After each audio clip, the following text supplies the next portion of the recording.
कुसव सिद्धे ध्रुवमचल मणोमवं गतिं पत्ते वोचामि समय पाहुडु निर्मोषुद केवली भणिदम। ये जो समय सार परमागम है, इसमें आचार्य कुंद कुंद जो आचार्य कुंद कुंद क्या कहते हैं वो देख रहे हैं अपन। और 348 गाथा हो गई, और जी इसके आगे 349 से लेकर के 7 गाथाओं का एक इकट्ठा बंच का बंच है। तो उसको देख लेते हैं। देखो ये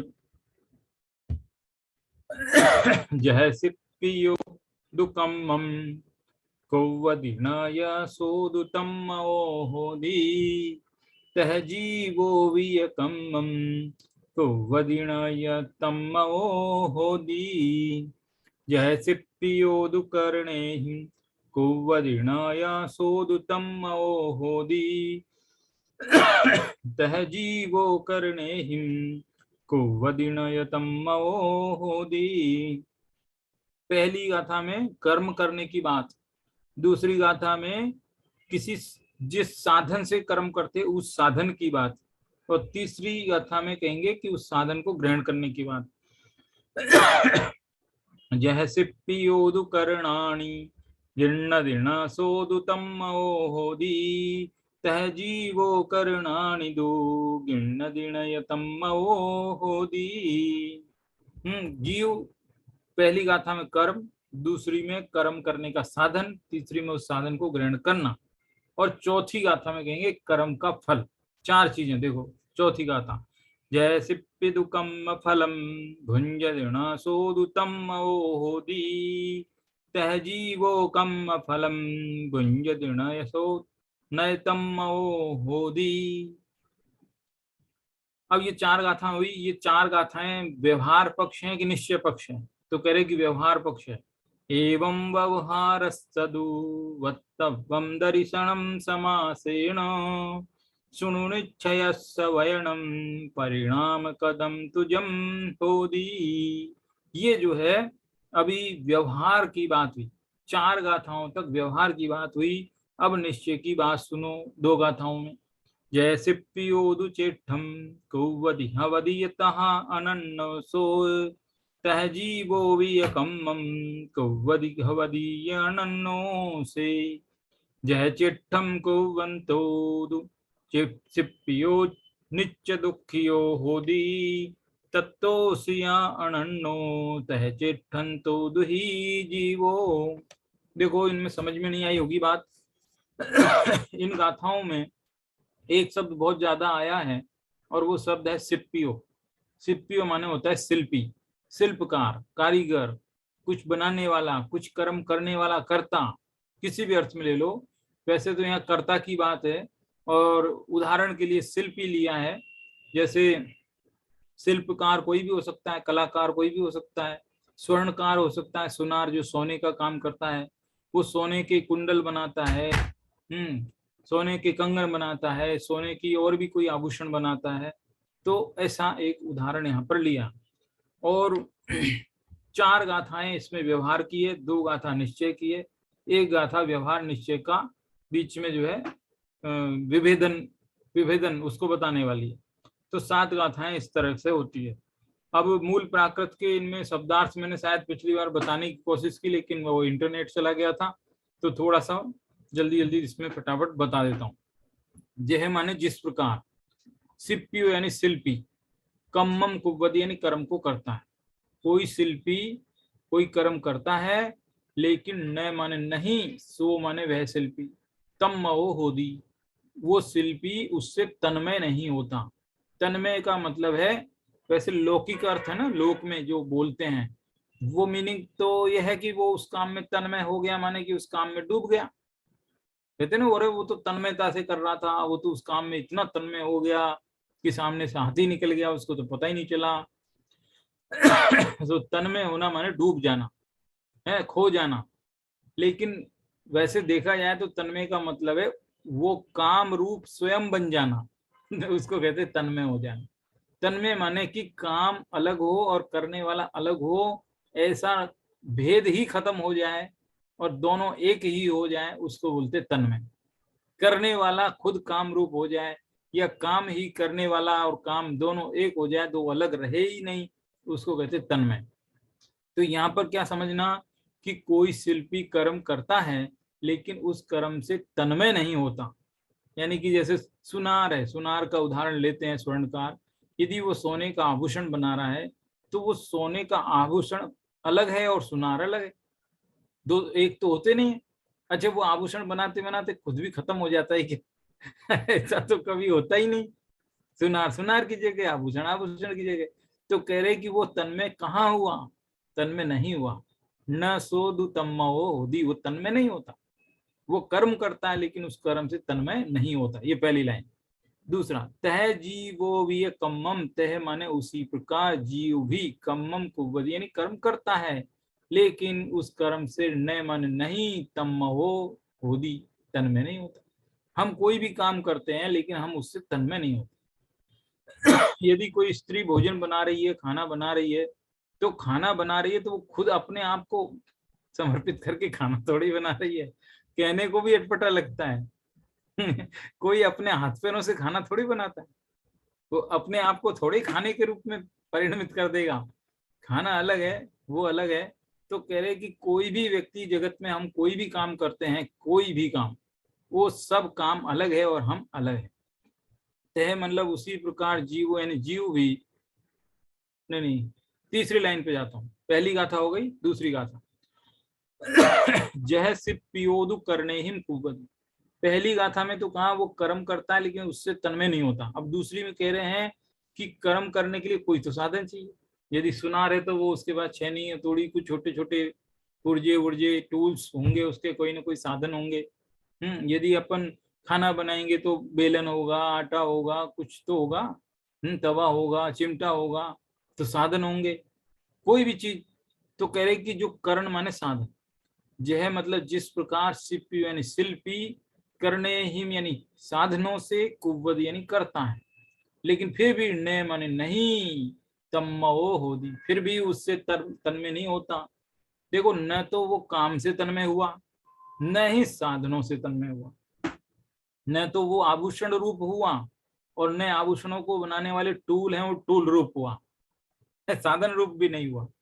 तह मतलब उसी प्रकार जीव यानी जीव भी करने हिम कुव्वदी, कि विविध कर्ण यानी साधनों से कोई भी काम जगत में करता है तो भी उन साधनों से वो तन्मय नहीं होता।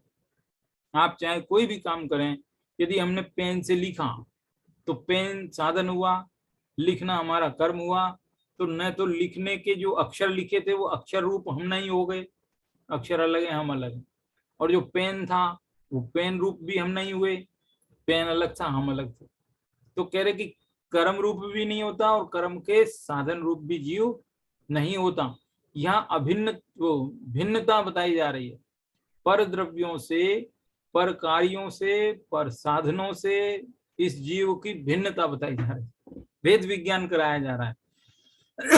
ये केवल पढ़ने पढ़ाने तक सीमित न रहे, जगत में सुबह से शाम तक हम जो भी काम करते हैं उस काम पर इस बात को घटित करना है।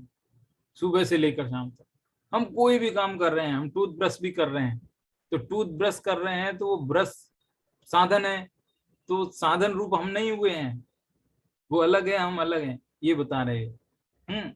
तीसरी गाथा, जह शिल्पियोदु करणानि गिण्णति, वो शिल्पी विभिन्न साधनों को, करणों को, टूल्स को ग्रहण करता है, पकड़ता है, कभी छेनी उठाई, कभी कुछ उठाया, कभी कुछ हथौड़ी ले लिया।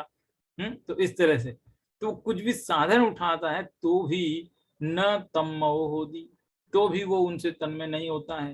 तह मतलब उसी प्रकार जीव भी कर्णों को ग्रहण करता है। कर्ण माने अब यहाँ लेना इंद्रियां, मन वचन का है, ये भी कर्ण होते हैं ना, कर्ण माने इंद्रियां। तो अपना शरीर भी एक कर्ण है, क्योंकि श्वसन इंद्रिय है वो, रसना इंद्री, घ्राण इंद्री। कर्ण माने दो अर्थ होते हैं कर्ण के, कर्ण माने साधन भी होता है, कर्ण माने इंद्रियां भी होती है। तो वो जीव अपने कर्णों को, अपने इंद्रियों को भी ग्रहण किया हुआ है, शरीर धारण किया हुआ है, लेकिन फिर भी वो शरीर से तन में नहीं हुआ, शरीर रूप नहीं हुआ। शरीर और जीव दिखने में, क्योंकि दिखता जीव तो है नहीं, शरीर ही दिखता है, तो हमको लगता है एक ही है, एक ही है, दोनों अभिन्न है ऐसा लगता है। लेकिन कह रहे कि दोनों अभिन्न नहीं है, भिन्न ही है, अलग अलग है, तन में नहीं हुए हैं, एक रूप नहीं हुए हैं, ऐसा। ठीक है। 3 गाथा हुई। चौथी गाथा, यह मतलब जिस प्रकार सिप्पी यानी शिल्पी कम फलम भुंजती, वो उसके कर्म फल को भले ही भोगता है तो भी न माने नहीं, सो माने वह शिल्पी तम, तो भी उसके कर्म फल से भी तन्मय नहीं होता। मान लो शिल्पी ने कोई एक अंगूठी बनाई और अंगूठी खुद ही पहन ली, तो अंगूठी पहनने के बाद भी उसका जो पहनने का जो सुख उसने जगत की भाषा में वो लिया, तो भी वो अंगूठी रूप तो नहीं हुआ ना, तो भी नहीं हुआ। कर्म किया तो भी नहीं हुआ, जिन साधनों से कर्म किया वे साधन रूप भी नहीं हुआ, और जिस कर्म फल को भोगा उस फल रूप भी नहीं हुआ। यानी कर्म भी हमसे अलग है, कर्म फल भी हमसे अलग है, कर्म करने के साधन है वे भी हमसे अलग है, सब कुछ अलग है। यानी पूरी तरह भेद विज्ञान करना है। ये देखो 4 गाथाएं, 4 गाथाएं हो गई ना। हाँ 4 गाथाएं हुई। ते मतलब उसी प्रकार जीव भी कम फलम भुंजति, कर्म फल भोगता है। कौन से कर्म फल भोगता है जीव? पुण्य पाप। जगत में पुण्य रूप को भी भोगता है, पाप को भी भोगता है, लेकिन वो पुण्य पाप रूप आज तक हुआ ही क्या जीव? नहीं हुआ। पुण्य पाप अलग हैं, अलग हैं, जब भी तो वो पुण्य फल देकर के चला जाता है, पाप फल देकर चला जाता है। तो बचता क्या है कि वो बचता खुद है ना, अपने आप में जीव स्वयं बच जाता है। जीव स्वयं है वो बचा रहता है। जीव माना कि कोई शुभ क्रिया की, अशुभ क्रिया की, अशुभ भाव किए, तो वो अशुभ भाव रूप भी नहीं हुआ, शुभ भाव रूप भी नहीं हुआ। जिन साधनों से मान लो पूजा की, अष्ट द्रव्य से पूजा की, अपन थोड़ा अच्छा एग्जाम्पल ले लेते हैं। अष्ट द्रव्य से मंदिर में पूजा की है, तो पूजा की वो उसका काम है। अष्ट द्रव्य उसके करण यानी साधन है। उन अष्ट द्रव्यों को वो ग्रहण भी कर रहा है, ले जा रहा है, उठा रहा है, रख रहा है, वो भी नहीं है। और उन पूजा के फल में उसने पुण्य अर्जन किया, वो पुण्य रूप भी ये जीव नहीं हुआ। यानी कि पूजा रूप भी नहीं हुआ, अष्टद्रव्य रूप भी नहीं हुआ, और उसका पुण्य रूप भी नहीं हुआ। यानी कि ये सारी चीजें उस जीव से बिल्कुल पृथक है, एकदम अलग है। लेकिन फिर भी अब यहाँ देखो 5वीं गाथा थोड़ी सी डिफरेंस कर रही है। तो कह रहे फिर भी लोक में तो यही कहा जाता है कि ये जीव पुण्य भोग रहा है, पाप भोग रहा है, पुण्य रूप हो गया है, यही कर्म करता है, इसी ने पूजा की थी, इसी ने ये, यही कहते हैं। तो क्या कह रहे हैं कि ये जो जगत कहता है वो किस रूप में कहता है, ये 5वीं गाथा कहेगी। 5वीं गाथा आएगी, जरा नीचे है थोड़ी। दिख नहीं रही ना, थोड़ा सा हैंग हो गया है, आएगी थोड़ा धीरे में आएगी है। आपकी दिख रहा है कि नहीं दिख रहा? हाँ है, दिख रही, देखो। हाँ, एवं व्यवहार, ये 5वीं गाथा। एवं व्यवहार सदु, एवं यानी ये बात, जो ऊपर की 4 गाथाओं की बातें हैं, वे बात व्यवहारस्य यानी व्यवहार का वक्तव्य यानी कथन है। वो व्यवहार का कथन है, जिसको समासेन यानी संक्षेप में, दर्शनम यानी दिखाया है हमने आपको। ऊपर की जो 4 गाथाओं में जो बात है उसको हमने संक्षेप से ही, व्यवहार के कथन को संक्षेप में ही दिखाया है। ठीक है। अब सुनु यानी सुनो, सुनु दिख रहा है ना इधर, यहाँ देखो ये सुनु लिखा है, सुनु है, ये सुनु है ना, यहाँ से। तो कह रहे ऊपर की बात तो व्यवहार की कथन हुआ, अब सुनो निश्चय वयनम, अब निश्चय के वचन सुनो। ऊपर की बात तो व्यवहार की थी, अब निश्चय की बात सुनो। परिणाम कदम तुझम होदी, क्या मतलब है इसका? इस प्रकार व्यवहार का मत संक्षेप में बताया। अब परिणाम विषयक निश्चय का मत सुनो। यानी निश्चय का कथन है कि परिणाम और परिणामी ये दो ही एक होते हैं, तन में उसको बोलते हैं। परिणामी करता है और परिणाम उसका कर्म है। जो परिणाम होते हैं वो हमारे कर्म है, और उस परिणाम को करने वाला जो परिणामी द्रव्य है वो उसका करता है। इस प्रकार का जो निश्चय कथन है उसको अब सुनो आप। ये पांचवी गाथा ने कह दिया। अब छठवीं गाथा क्या कह रही है देखो। एग्जाम्पल वही है, अब उसको सुना। एक ही एग्जाम्पल, आचार्य कुंद की विशेष एक ही एग्जाम्पल से दोनों नए समझाते हैं। जय सिप्पियोदु चिट्ठम अनन्नो से। यह मतलब जिस प्रकार सिप्पी यानी शिल्पी चेठम को वधि यानी चेष्टाएं करता है, रखता है, उठाता है, ठोकता है, कुछ भी करता है तो वो चेष्टाएं करता है। हवदि ये तहा अनन्नो है, उन चेष्टाओं से वो अनन्य। क्या बात है, देखो समझने की बात। अभी तो कह रहे थे कि वो जो कर्म करता है उससे एकदम भिन्न है, और यह कह रहे कि नहीं जो वो चेष्टा कर रहा है उससे भिन्न नहीं। देखो बहुत बारीक अंतर है। तो बारीक अंतर ये है कि जो वो चेष्टा है ना, दो प्रकार की चेष्टा है, थोड़ा सूक्ष्म है, इसको थोड़ा ध्यान से देखना। दो चेष्टाएं हैं। जब हमने कोई हाथ ऐसे हिलाया, हाथ उठाया, तो अब हाथ उठाया ना तो उस दो चीजें एक साथ उठी है। अब हाथ के परमाणु उठे हैं और उन परमाणुओं के बीच में जो आत्मा के प्रदेश व्याप्त हैं वे भी एक साथ उठे हैं। दो चीजें एक साथ उठी है, ध्यान देना। अपन कोई भी काम कर रहे हैं ना तो दो चीजें एक साथ मिलकर के कर रही है, शरीर के परमाणु और आत्मा के प्रदेश, क्योंकि दोनों एक में हो रखे हैं ना, दो चीजें होती। तो कह रहे कि जो उसने चेष्टा की है उस चेष्टा में जो उसके अपने आत्म प्रदेश भी तो चेष्टा के अंतर्गत की है, उसने भी हाथ उठाए, आत्मा के प्रदेश भी उठे। तो आत्मा का जो योग और उपयोग है, योग माने वो आत्मा के प्रदेश और उपयोग माने उसके भाव परिणाम। उसके परिणाम ये हुए, चलो बैठते हैं आज ये आभूषण बनाएंगे। किसी कुमार ने सोचा चलो आज घड़े बनाएंगे, किसी बाई ने सोचा आज खाना बनाते चलो। तो वो जो खाना बनाने का भाव आया उससे, वो भाव उसका परिणाम उपयोग है। परिणाम बोलो, उपयोग बोलो, भाव बोलो, है। तो वो उस भाव का करता है और इधर शरीर की क्रिया के साथ साथ आत्मा के प्रदेशों का भी जो हलन चलन हुआ उस योग का करता है। तो यही बात इसी समय सार में गाथा नंबर 100 में आई थी। क्या बात आई थी, कर्ता कर्म अधिकार था वो। वहां आया था कि जीव कुछ भी करता है वो काम उसका कर्म नहीं है, बल्कि योग और उपयोग उसका कर्म है। जो भी काम हुआ हो वो उसमें योग और उपयोग वो जीव का है, बाकी जीव का नहीं है। देखो मैं कोरा ये विचार करूं कि चलो भाई अपन ये काम करें, तो अकेले विचार करने से तो काम होता नहीं है। विचार करते फिर उसके बाद कुछ चेष्टा करेंगे, उठेंगे, सामान लाएंगे, कुछ तो करेंगे, है खाना बनाने के लिए आटा लेंगे, कुछ तो करेंगे। तो वो जो काम करने के दौरान जो हाथ पैर हिले, चले, खड़े हुए, तो उस दौरान अकेले शरीर नहीं हिला, शरीर के भीतर आत्मा भी हिली। तो आत्मा हिली वो था उसका योग, और आत्मा ने जो विचार किया, भाव किया अंदर से कि ये काम मुझे करना है, तो वो था उसका उपयोग। तो जीव योग और उपयोग का करता है। शिल्पी ने सोचा मैं आभूषण बनाऊं, तो वो आभूषण बनाऊं वो उसका उपयोग, और आभूषण के लिए जो चेष्टा की वो उसका योग। उन दोनों से वो अनन्य है, योग और उपयोग से अनन्य। देखो जह सिप्पियोदु चिट्ठम को वदी, शिल्पी चेष्टा करता है और हवदीयतः अनन्यो, और उस चेष्टा से अनन्य है। कौन सी चेष्टा, शरीर की या आत्मा की?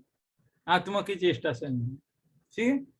तह जीवो भी कम्मम कुवदी, इसी प्रकार जीव भी कोई भी काम करे, लेकिन जो उसका काम करने संबंधी जो उपयोग यानी परिणाम हुआ उससे, और तदनुरूप जो शरीर की चेष्टा के साथ आत्मा के प्रदेशों की चेष्टा हुई उससे वो अनन्य है, क्योंकि वो उसका कर्म है, उससे वो तन्मय होता है?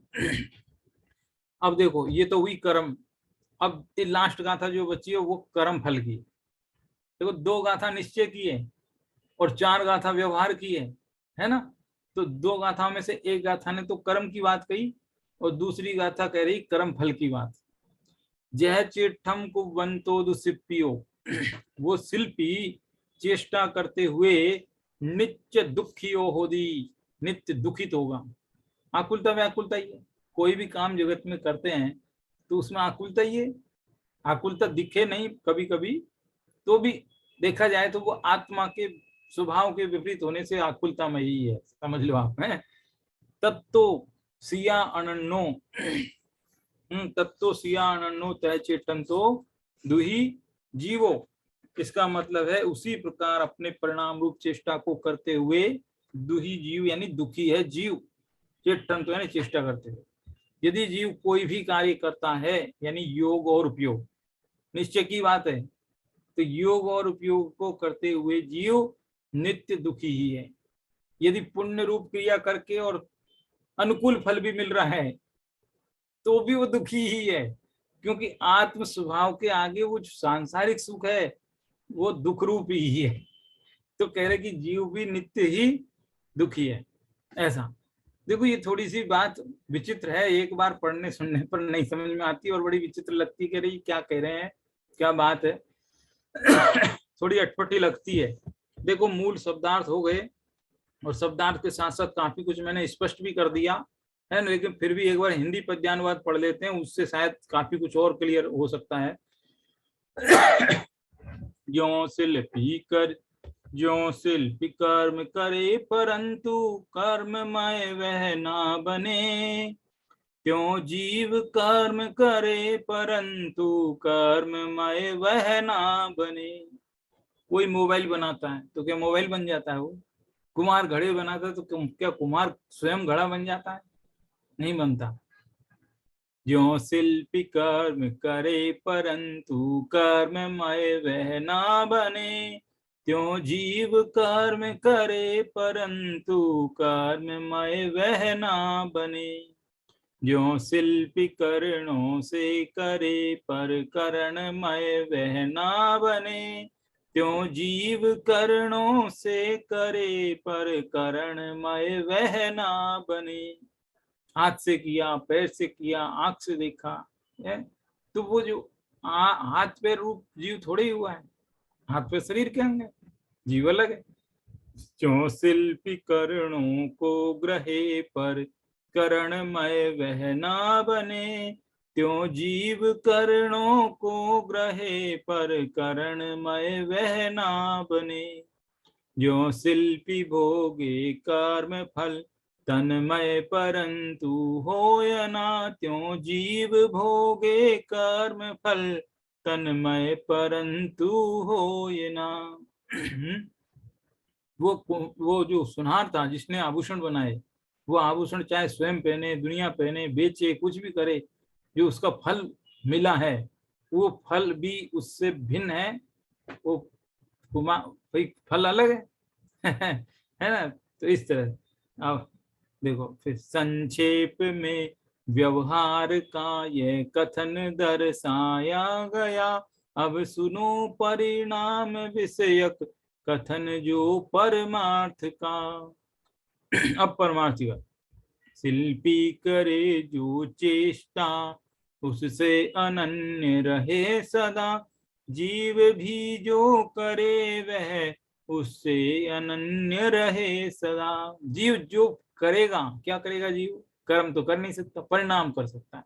तो वो जो परिणाम करता है उस परिणाम से जीव अनन्य है, क्योंकि वो परिणाम जीव में से ही उत्पन्न हुआ है, उसका फल जीव को मिलेगा। ऐसा है। जीव भी जो करे वह उससे अनन्य रहे सदा, चेष्टा में मगन शिल्पी नित्य ज्यों दुख भोगता। यही है और बचाए।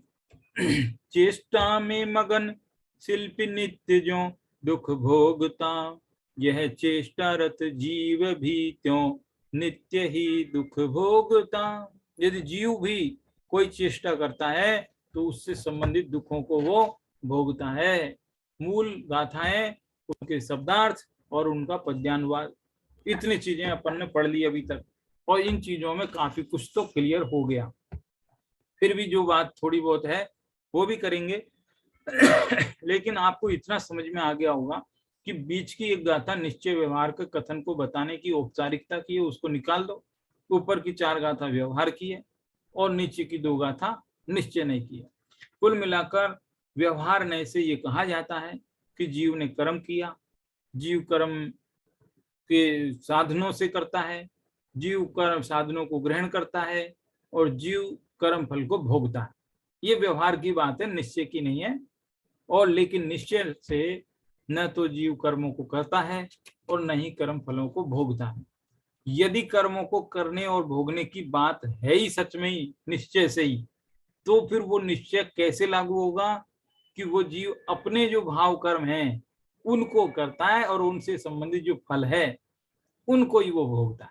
बस व्यवहारिक जो कर्म है उनको नहीं करता और न ही उनको भोगता है, अपने भाव कर्मों को करता है और उन्हीं को भोगता है, क्योंकि वे ही उससे भिन्न नहीं है, अभिन्न है, तन्मय उन्हीं से होता है। तो ये जो है इसमें खास बात थी।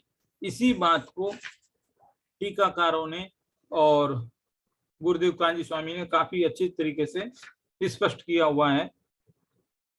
वो कह रहे हैं, अब वो पूरी टीका तो मैं इसलिए नहीं पढ़ता हूँ, मैं काफी कुछ तो आपको स्पष्ट कर ही दिया अभी है, पढ़ करके वो कठिन शब्द भी हैं लेकिन भाव मैंने लगभग लगभग बता दिए आपको है ना।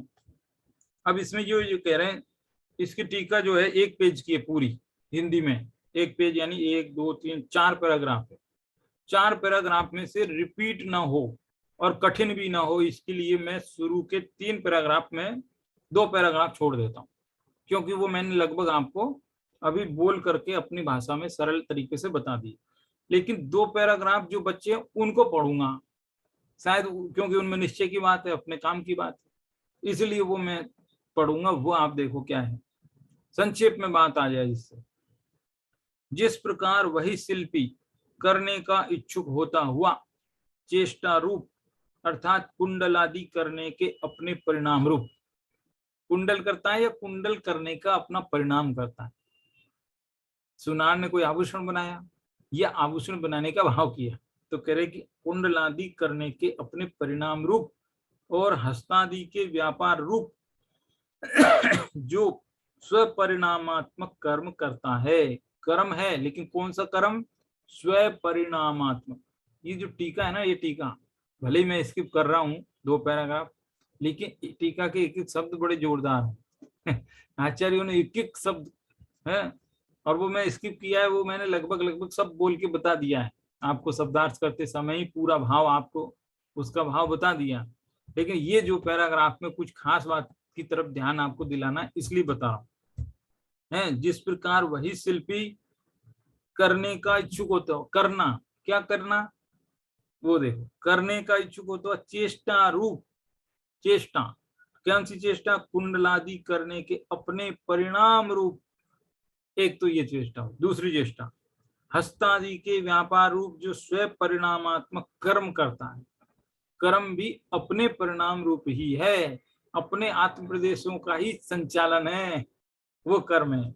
तथा चेष्टा रूप दुख स्वरूप कर्म की देखो, अब ये भी बात समझने की है। अब हम क्या लिखा था मूल गाथा में, दुही जीव, जीव दुखी होता है, कर्म करते हुए जीव दुखी होता है, ये लिखा ना। आप कहोगे दुखी क्यों होता है, कभी सुखी भी तो होता है, तो अच्छे कर्म करेगा तो सुखी होगा तो यहाँ ये कह रहे हैं कि यदि अच्छे कर्म करेगा जीव तो क्या उसके कर्म नहीं बनेंगे। सोचना जरा, अच्छे कर्म करेगा तो कर्म बनेंगे ना, कैसे भी बंधे, वो बात की बात है, शुभ कर्म बंधे अशुभ बंधे वो जाने दो एक बार, लेकिन कर्म बंधे, शुभ कर्म किए तो भी कर्म बंधे, अशुभ किए तो भी कर्म बंधे, और कर्म बंधना दुख का कारण है। चाहे शुभ कर्म बंधे चाहे अशुभ कर्म बंधे, बंधे और बंधन हमेशा दुख ही है, इसलिए जीव दुखी ही होता है, सुखी नहीं होता हम अच्छे से अच्छा काम करें तो भी दुखी ही होते हैं, सुखी नहीं होते। हमको लगता है हम सुखी हुए, हम सुखी हुए, हम सुखी हुए, अरे ये जीव स्वर्ग गया सुखी हो गया, तो दुखी हुआ है, स्वर्ग गया तो भी दुखी हुआ। स्वर्ग के जीव बहुत दुखी हैं, रियली वास्तव में दुखी हैं। यदि शास्त्रों को गहराई से आप पढ़ करके अध्ययन करेंगे तो बहुत ज्यादा दुख है, मानसिक दुख बहुत है। अपने यहाँ मनुष्य गति में क्या है, शारीरिक दुख भी है, मानसिक भी होता है हालांकि कभी कभी, लेकिन शारीरिक दुख है, कठिनाइयां है, परिस्थितियां खराब है, शरीर में बीमारी है, कोई भी बात है, लेकिन वो दुख फिर भी छोटा है अपना। मानसिक दुख बहुत ज्यादा होता है, बहुत ज्यादा पराधीनता का दुख होता है, गुलामी का दुख होता है, ईर्ष्या का दुख होता है, वो ऐसे दुख बहुत ज्यादा है। बाहर से लगेगा देखो कितना संपन्न है ये, देखो बहुत दुख होता है रियली। देखो यहाँ क्या होता है आप यदि मान लो कोई चौराहे पर रेड लाइट है और वहां पर कैमरा लगा है जब, तो आप सोचते हैं कि अरे जाने दो, फाइन वाइन लग जाएगा, है पुलिस खड़ा है कोई मान लो, है वो ट्रैफिक पुलिस, कि यहाँ से अपन फाइन लग जाएगा, है ना, तो आप अनुशासन में रहते हैं। और मान लो उस चौराहे पर कोई ट्रैफिक पुलिस भी नहीं है और कोई कैमरा भी नहीं है और कुछ भी नहीं है, और आपको लग रहा है कि आसानी से मैं रोड क्रॉस भी कर लेता हूँ रेड लाइट में, कोई दिक्कत नहीं है, ज्यादा व्हीकल्स भी ज्यादा नहीं है, और आप कर भी लेते हो, शॉर्टकट अपना लेते हो, चल भी जाता है कभी कभी। लेकिन देवों में ऐसी व्यवस्था नहीं है जरा भी, वहां कोई भी नहीं देख रहा है, चाहे कुछ भी नहीं हो रहा है, तो भी आप जरा भी कोई भी रूल कैसा भी नहीं तोड़ सकते कभी भी, कभी भी, कितने भी परिस्थिति आ जाए। अभी देखो दूसरा एग्जांपल दूं, ये एग्जांपल नहीं जमा होएगा आपको। जैसे मान लो आपके घर में कोई बहुत जरूरी काम आया है, बहुत जरूरी, चाहे शादी हुई किसी की या कोई बहुत बड़ा मेजर काम है तो भी, और आप अपने ऑफिस में बॉस के पास जाओ, मुझे छुट्टी चाहिए, मेरे घर में काम है एकदम, है बहुत जब बड़ा काम होएगा, बड़ा रीजन होगा, तो बॉस छुट्टी दे ही देगा लगभग कोई ज्यादा ही खड़ूस हो तो माथा लगे, है ना, लेकिन लगभग मिल जाएगी छुट्टी। लेकिन देवों में कितना भी बड़ा आपका काम आ जाए, लेकिन जो छुट्टी की व्यवस्था है ही नहीं, है ही नहीं। गजब बात है, विचित्र बात है।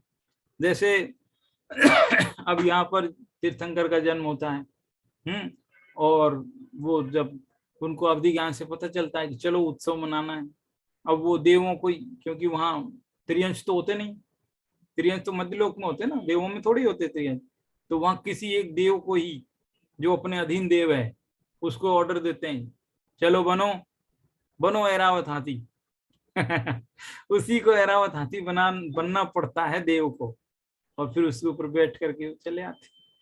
बताओ, वो देव, देव है, हाथी नहीं हो, देव है, लेकिन उस देव को कैसा लगता होगा? चलो उस दिन तो अच्छा लगता है, लेकिन क्यों लगता है उस दिन? तो चलो तीर्थंकर भगवान का उत्सव है इसलिए चलो ठीक है, धर्म बुद्धि से, लेकिन ऐसे और भी अवसर आते होंगे उसके जीवन में, तब कैसा लगता होगा जरा सोचो आप। तो बहुत तकलीफ है, हमें नहीं दिखता देवों के दुख, लेकिन दुख है, तो जीव दुखी होता है। मैं देखो बात कहाँ दूसरी जगह पहुंच गया, मेन पॉइंट अपना जो है ना वो ये है बात कहाँ से कहाँ पहुंच गई, लेकिन बात जो मूल चल रही है, वो मूल बात ये चल रही है यहाँ पर कि जीव कोई भी काम करता है जगत का, वो काम उससे बिल्कुल भिन्न है, लेकिन उस काम करने का जो परिणाम हुआ, वो परिणाम से पूरी तरह अभिन्न है। वो परिणाम उससे भिन्न नहीं है, काम उससे भिन्न। काम का फल जो पुण्य पाप हुआ, वो पुण्य पाप भी जीव से पूरी तरह भिन्न है, लेकिन उस पुण्य पाप क्या बोलते हैं, पुण्य पाप को का जो सुख दुख है, उसको जीव भोगता है, पुण्य पाप को नहीं भोगता, लेकिन पुण्य पाप के निमित्त से जीव दुखी होता है। सुखी क्यों बोलूं मैं, दुखी बोलूं ना, क्या था, मैं एक दुखी शब्द आया है बस सुख आया ही नहीं। आचार्य कुंद कुंद की नजर में पुण्य और पाप दोनों ही दुख हैं, सुख है नहीं, तो जीव दुखी होता है। तो जो दुख है उसको भोगता है और भाव को करता है, भाव कर्मों का करता है और उनसे होने वाले दुख का भोगता है, लेकिन कर्मों का करता तो वो कदापि। ये बात देखो, स्वपरिणामात्मक कर्म करता है और चेष्टा रूप दुख स्वरूप कर्म के स्वपरिणामात्मक फल को भोगता है, और एक द्रव्यत्व के कारण, एक द्रव्यत्व यानी एक पन्ना, अद्वैत, दो नहीं एक, एक द्रव्यत्व के कारण कर्म और कर्म फल से अनन्य होने से तन्मय है। जीव का कर्म कौन सा था, योग और उपयोग, उससे वो जीव अलग है कि एक ही है? एक ही है। और जो उसका जो दुख हुआ जीव को, वो दुख अलग है कि एक ही है? वो भी एक ही है। तो कह रहे एक द्रव्यत्व के कारण वो उससे तन्मय है, अपने योग और उपयोग से तन्मय है, अपने सुख दुख, दुख की जो अनुभूति उससे तन्मय है, तो दुख की अनुभूति उसका कर्म फल है, और जो उसका योग उपयोग है वो उसका कर्म है। कर्म और कर्म फल, ये दोनों चीज ये है। इसलिए परिणाम परिणामी भाव से कर्ता कर्म पने और भोक्ता भोक्त पने का निश्चय है। ये निश्चय नहीं की बात है, व्यवहार नहीं की बात तो सरल है, पूरा जगत बोलता है, लेकिन ये निश्चय की बात है। यदि निश्चय नहीं से देखें तो जीव का कर्म भाव कर्म ये है। देखो ऐसा तो नहीं है कि हम कुछ भी नहीं करते। यदि कुछ भी नहीं करते तो फिर हमें जगत में किस बात की सजा मिल रही है? जैसे अपन कहते हैं कुमार ने घड़े नहीं बनाए, सुनार ने आभूषण नहीं बनाए, क्योंकि ये तो सब व्यवहार का था। तो ठीक है, नहीं बनाए तो हम कुछ भी नहीं करते क्या? कुछ भी नहीं करते तो फिर संसार में क्यों है? कुछ तो है अपना कर्म। तो वो जो अपना कर्म है तो वो क्या है कि वो भाव कर्म।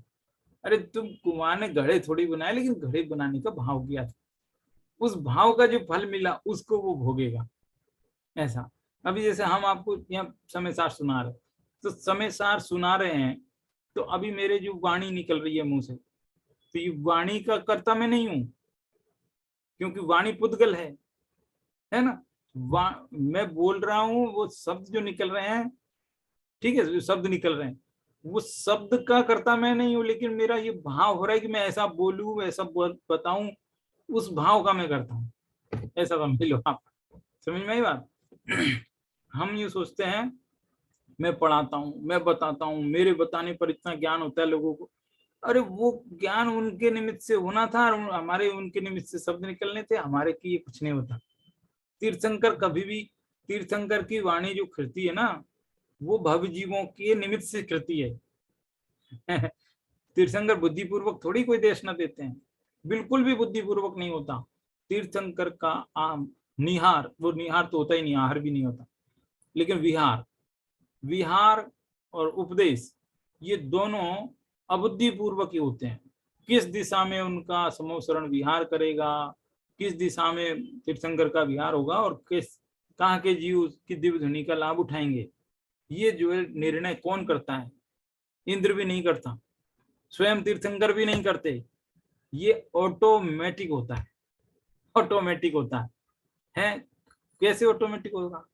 कि जिस दिशा में जहां के लोगों का भाग्य जागेगा वहां ऑटोमेटिक उनका समोसरण जाए। है भगवान चिन्ना प्रभु का समोसरण एक ही जगह बार बार आया, 17 बार आया। इसका मतलब वहां के जीवों का पुण्य था वैसा, या जैसा जो भी था। भावी भागन वच जो गे वसाय, तुम ध्वनि है सुनी भी भ्रम नसाय। कि हे भगवान, भव जीवों के भाग्य से और आपके वचन योग से आपकी दिव्य ध्वनि खिरती है। बाकी दिव्य ध्वनि खिरने में किसी की बुद्धि पूर्वक कोई प्लानिंग नहीं है, कोई प्लानिंग नहीं। तो ऐसे ही हम जगत के जितने भी कार्य करते हैं वो कार्य होने होते हैं, हम तो सिर्फ उनमें निमित्त होते हैं। और निमित्त भी क्या, जो अपना मूल योग उपयोग हुआ ना, उसके मूलभूत हम करता है निश्चय नहीं से। ये बात यहाँ बता रहे हैं। है ना, इन्हीं को मैंने अपनी भाषा में बताया, किताब की भाषा थोड़ी अलग है, कठिन है, लेकिन फिर भी देखिए यहाँ पर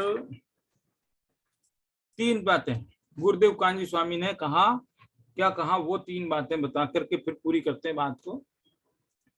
व्यवहार नहीं से आत्मा द्रव्य कर्मों का कर्ता भोगता है। व्यवहार नहीं से द्रव्य कर्मों का कर्ता, कहते हैं जीव ने पाप किया, जीव ने पाप कमा लिया, ये सब व्यवहार कथन है। अशुद्ध निश्चय नहीं से भाव कर्मों का कर्ता भोगता है। अशुद्ध निश्चय नहीं से भाव कर्मों का, राग किए, द्वेष किए, कसाएं की, क्रोध किया। देखो, पाप कमाया एक तो ये कथन है, और दूसरा इसने क्रोध किया ये कथन है। बताओ, दोनों कथन एक जैसे लगते ना? जीव ने पाप किया, जीव ने क्रोध किया, ठीक है, बिल्कुल एकदम एक जैसे ही लग रहे हैं।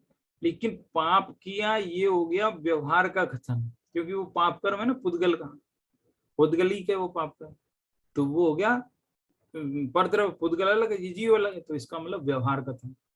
जीव ने क्रोध किया तो क्रोध तो भाव कर्म है, वो द्रव कर्म नहीं है, ठीक है ना। तो अब वो जो द्रव, हालांकि क्रोध दूसरा भी होता है, द्रव क्रोध भी होता है, लेकिन अभी जरा ये समझ लीजिए।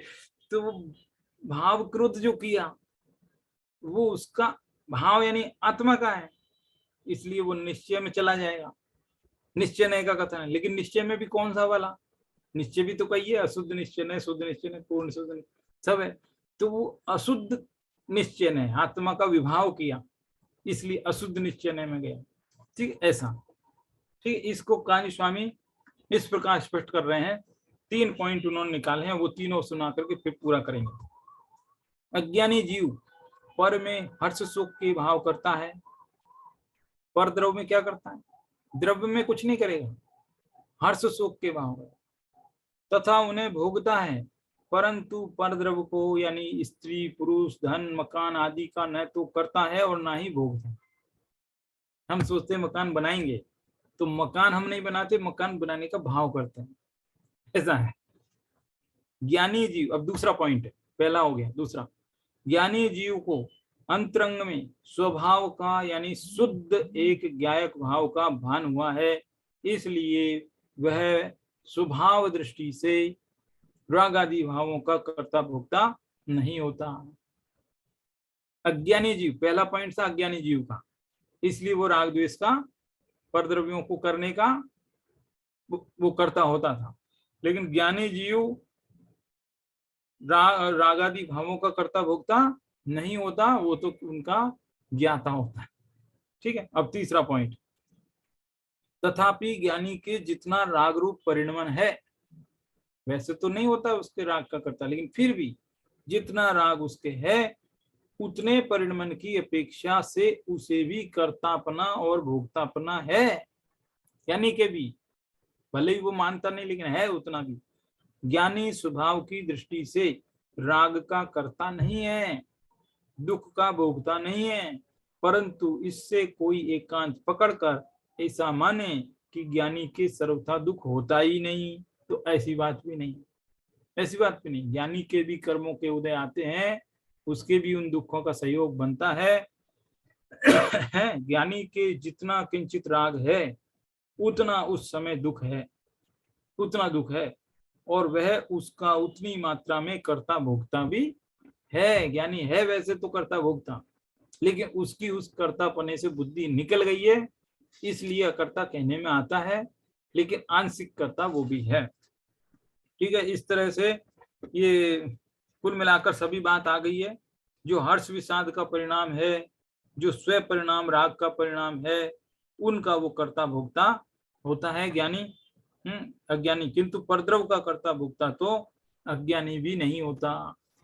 ज्ञानी अज्ञानी दोनों ही परद्रव के कर्ता नहीं है, बस ज्ञानी को ज्ञान हो गया, अज्ञानी को ज्ञान नहीं है, इसलिए वो झूठ मूठ में उनका कर्ता स्वयं को मानकर बैठा है, बस इतना ही है।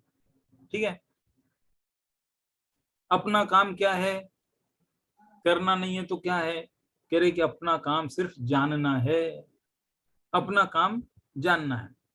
भाई सोनी दर्जी कुम्हार आदि कारीगर अज्ञान भाव से अपने उस काम करने के राग व विकल्प के करता हैं, काम के करता नहीं है, काम के राग और विकल्प कि मैं ये करूं, उस राग और विकल्प के करता हैं, परंतु परद्रव्य के परिणाम के कर्ता कदापि नहीं। सोना आभूषण रूप में बदल गया, तो वो आभूषण बनाने का काम आपने नहीं किया, सोने ने किया। मिट्टी घड़े रूप बदल गई, घड़े को आपने नहीं बनाया, मिट्टी ने बनाया।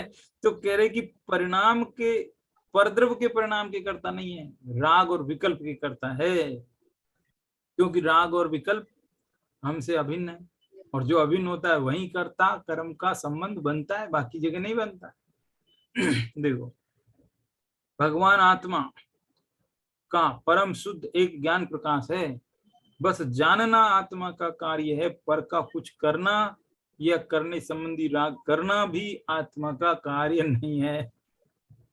ये अशुद्ध निश्चय को भी यहाँ एक तरीके से हटा दिया इन्होंने, कह रहे कि जानना ही आत्मा का काम है, राग करना भी आत्मा का काम नहीं है। राग करना वैसे तो काम है ही, लेकिन वो अशुद्ध निश्चय का कथन है, इसलिए उससे भी यहाँ नाता तोड़ना है ना, इसलिए कह रहे राग करना जीव का काम नहीं। जैसे कोई गुस्सा करे, तो गुस्सा करे तो उसको क्या समझाते हैं, अरे गुस्सा करना तेरा काम थोड़ी है। तो ऐसी राग करना भी आत्मा का कार्य नहीं है। तो इस तरह से इन गाथाओं में यही कहा कि परद्रव्य से जीव तन में नहीं होता, बल्कि अपने जो योग उपयोग है उसी के साथ ही वही उसका कर्म है, वही उसी का भोगता है, और वो भी अशुद्ध निश्चय से ही है देखा जाए तो, शुद्ध निश्चय से तो वो भी नहीं है। तो इस प्रकार की बात यहाँ पर आई है ना, और ये गाथाएं लगभग पूरी हुई। ठीक है, आज के लिए इतना पर्याप्त है। ठीक है, जय जिनेन्द्र सर। हाँ जय जिनेन्द्र।